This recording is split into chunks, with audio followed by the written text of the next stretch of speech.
اونچے ٹیلے پر ایک لڑکا دور گھنے جنگلوں کی طرف منہ کر کے چلا رہا تھا، شیر آیا، شیر آیا۔ بہت دیر تک وہ اپنا گلا پھاڑتا رہا۔ اس کی بلند آواز بستی میں بہت دیر تک گونجتی رہی۔ جب چلا چلا کر حلق سوکھ گیا تو بستی کے 2-3 بوڑھے لاٹھیاں ٹیکتے ہوئے آئے اور لڑکے کو کان سے پکڑ کر لے گئے۔ گاؤں کے لوگوں کو جمع کیا گیا۔ بستی کے سارے عقل مند جمع ہوئے اور لڑکے کا مقدمہ شروع ہوا۔ اس کا جرم یہ تھا کہ اس نے غلط خبر دی اور بستی کے لوگوں کو خواہ مخواہ پریشان کیا۔ لڑکے نے کہا، میرے بزرگوں، تم غلط سمجھ رہے ہو، شیر واقعی نہیں آیا تھا، پر اس کا مطلب یہ تو نہیں کہ وہ آ ہی نہیں سکتا۔ بزرگوں نے کہا، وہ نہیں آ سکتا۔ لڑکے نے بادب پوچھا، کیوں؟ جواب ملا، جنگلوں کے محکمے کے بڑے افسر نے ہمیں لکھا تھا کہ شیر بوڑھا ہو چکا ہے۔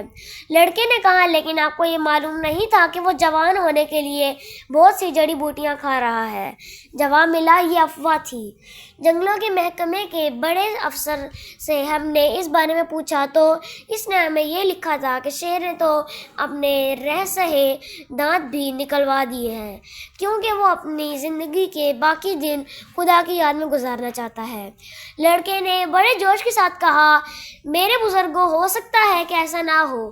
بزرگوں نے کہا، ہرگز نہیں، ہمیں جنگلوں کے محکمے کے بڑے افسر پر پورا بھروسہ ہے، اس لیے کہ وہ سچ بولنے کی قسم کھا چکا ہے۔ لڑکے نے پوچھا، کیا یہ قسم جھوٹی نہیں ہو سکتی؟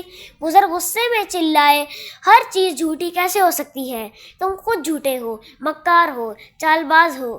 لڑکا مسکرایا، میں سب کچھ ہوں، لیکن اللہ کا شکر ہے کہ وہ شیر نہیں جو کسی وقت بھی یہاں آ سکتا ہے۔ جنگلوں کے محکمے کا بڑا افسر بھی نہیں جو سچ بولنے کی قسم کھا چکا ہے۔ میں پنچایت کے ایک سفید بالوں والے بوڑھے آدمی نے لڑکے کی بات کاٹ کر کہا، تم اسی گڈریے کی اولاد ہو جس کی کہانی سالہ سال سے اسکولوں میں پڑھائی جاتی ہے۔ کان کھول کے سن لو کہ تمہارا حشر بھی وہی ہوگا جو اس کا ہوا تھا۔ شیر آئے گا، تمہاری تکہ بوٹی اڑا دے گا۔ گڈریے کا لڑکا پھر مسکرایا، بزرگوں، میں تو اس سے لڑوں گا، مجھے تو ہر گھڑی اس کے آنے کا کھٹکا لگا رہتا ہے۔ تم کیوں نہیں سمجھتے کہ شیر آیا والی کہانی جو اپنے بچوں کو پڑھاتے ہو آج کی کہانی نہیں؟ آج کی کہانی میں تو شیر آیا کا مطلب یہ ہے کہ خبردار ہو، ہوشیار ہو۔ شیر آئے نہ آئے، ہو سکتا ہے کوئی گیدڑ ہی منہ اٹھا کر ادھر چلا آئے، مگر اس حیوان کو بھی تو ہمیں اپنی بستی میں گھسنے سے روکنا چاہیے۔ بزرگ کھلکھلا کر ہنس پڑے، کتنے ڈرپوک ہو تم، گیدڑ سے ڈرتے ہو؟ گڈریے کے لڑکے نے کہا، میں شیر سے ڈرتا ہوں نہ گیدڑ سے، مگر ڈرتا ہوں اس لیے کہ یہ حیوان ہے اور ان کی حیوانیت کا مقابلہ کرنے کے لیے میں اپنے آپ کو ہمیشہ تیار رکھتا ہوں۔ میرے بزرگوں، زمانہ بدل چکا ہے، اپنے اسکولوں سے خدا کے لیے وہ کتاب اٹھا لو جس میں شیر آیا والی پرانی کہانی چھپی ہے، اس کی جگہ یہ نئی کہانی پڑھاؤ۔